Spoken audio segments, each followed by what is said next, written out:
All right, welcome to part 2 of our research of our god or goddess. So as a reminder, last class we picked the god that we wanted to focus on for this project, and we explored their symbols by doing 3 or more, their physical traits, so what they would look like, and even their family, so who are they related to. Today, we're going to have a little bit more fun, and we're going to focus on doing something like a selfie. How about our goals/purpose? And our last one, our environment. So where would we actually find our god or goddess? Now, we don't know the answers to these exactly. Instead, we're using what we find in our research to create those answers ourselves. So since my god or goddess is actually known for having this long, beautiful hair, I'm going to start, and again, this is a selfie, so it should be almost from the chest up, and I'm going to start to kind of define maybe what she would look like. Come back out, we'll bring that hair coming down, maybe curling in all different directions because she has so much coming to the side. We can figure out what her arms might be doing. Maybe one is down, maybe one is coming up and playing in her hair. We still get part of her clothing in here. But I think one thing that I didn't talk about last class that I think I'd really like if I had these, they would be in my selfie, is she has beautiful long wings. So now I can actually start adding in what these wings might have looked like or where they would line up. I can start deciding what her face would actually look like. Does she have small lips or big lips? Her nose going up to her eyebrows. So does she look like somebody today? Does she look older? What could her age be? And we're actually starting to fill in some of these. Now this, I do want you to take your time on. This should look like a person or something that represents your god. Since most of our gods are human-like looking, I should be able to see some of those basic features that we would actually see in humans.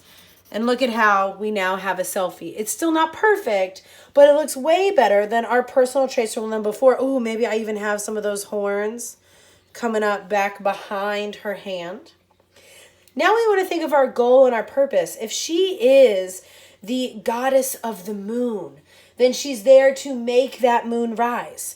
So maybe for me, I could actually just do the changing or the phases of the moon. Now, I would want to actually look this up. I'm going to do a shortened version of it so that you guys can just keep watching this. So it's going to be missing a little bit, missing halfway, missing a little bit more to nothing. And then we're going to start that process over again.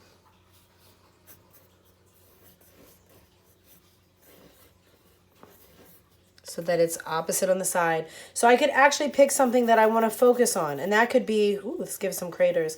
My moon phases, since she is the god or goddess of the moon. I could have her literally lifting up the moon as she's putting it into the sky or holding it. You can do whatever you want here if you know what their purpose is. If they're the god of war, maybe you're starting war. So you want to think about what you could put here. And then environment. So where do I think that I could find her? Well, if she's the goddess of the moon, probably somewhere in the nighttime. So I'm going to go to something that I like, which is the beach. And I'm going to kind of draw my water line, maybe a nice crashing wave or two, water coming up on the beach, maybe a little bit of foam. Nothing crazy. But up here, maybe I have the moon nice and big. I mean, I could even have little moons trailing off of it.